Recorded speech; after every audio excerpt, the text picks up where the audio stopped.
14 minutes after the top of the hour, if you're just waking up, did you hear about this story? A New York newspaper facing criticism for posting the names and addresses of people with handgun licenses in 2 counties online. Well, the newspaper says the information was obtained through public records and defends publishing it. But lots of folks in that community and elsewhere outraged. Attorney and policy advisor Michael Barnes joins me now from Washington to explain. Good morning to you, Michael. Good morning, Gretchen. First of all, is this even legal for a newspaper to, I know it's legal for them to get the public record information of who is licensed to own a gun, but is it legal for them to post it for everybody else to see?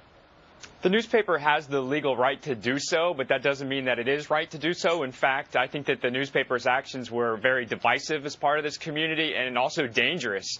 The publication of these names and addresses of individuals who possess guns gives a list to any criminal of the houses that have guns in case they want to find a low security environment in which to go and steal weapons. We have to remember New York has a problem with terrorist cells, the Lackawanna 6, for example.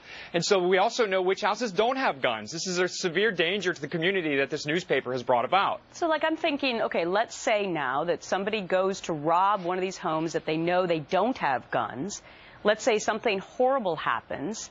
Do those homeowners then have a lawsuit against the newspaper?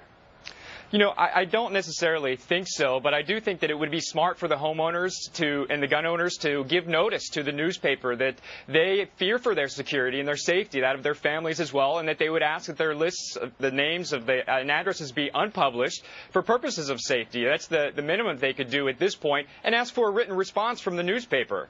Very interesting. Let's read the statement. This is from the Journal News, the newspaper.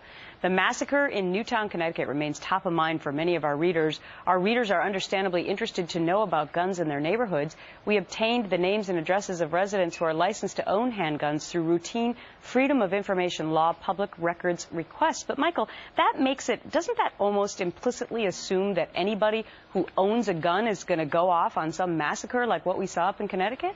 Well, yes. I mean, this list exposes an inherent bias among the publishers and editors of this newspaper that somehow owning a handgun is socially unacceptable. And you see using the tactics of the extreme left to try to embarrass or otherwise to bully or to try to convince these people that whatever they're doing that's inconsistent with the beliefs of the publishers is somehow unacceptable. And we certainly want to ensure that there's a right of all constitutional rights to be able to possess handguns as well as to be able to speak about whatever you want, to publish whatever you want. But in this case, you've got to preserve the right of these individuals who are licensed to own a particular firearm. They've taken a course in one of these counties, in Westchester County. They have to take a course in order to get their handgun license. These are law-abiding citizens, so they shouldn't be treated as though they need to be shunned or shamed, and that's the purpose of this list.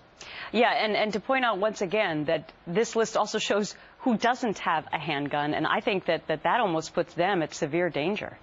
Yes, I agree. And again, I think that this is something that we really need to pay attention to because we're dealing with First Amendment rights. The U.S. Supreme Court in the Heller case in 2008 stated that individuals have a right to possess a handgun in the home. We've got New York licensing laws that people are complying with. And so there's no excuse for this newspaper to try to shame and shun these individuals into not owning a gun. Michael Barnes, attorney and policy advisor. Thanks for breaking that down for us today.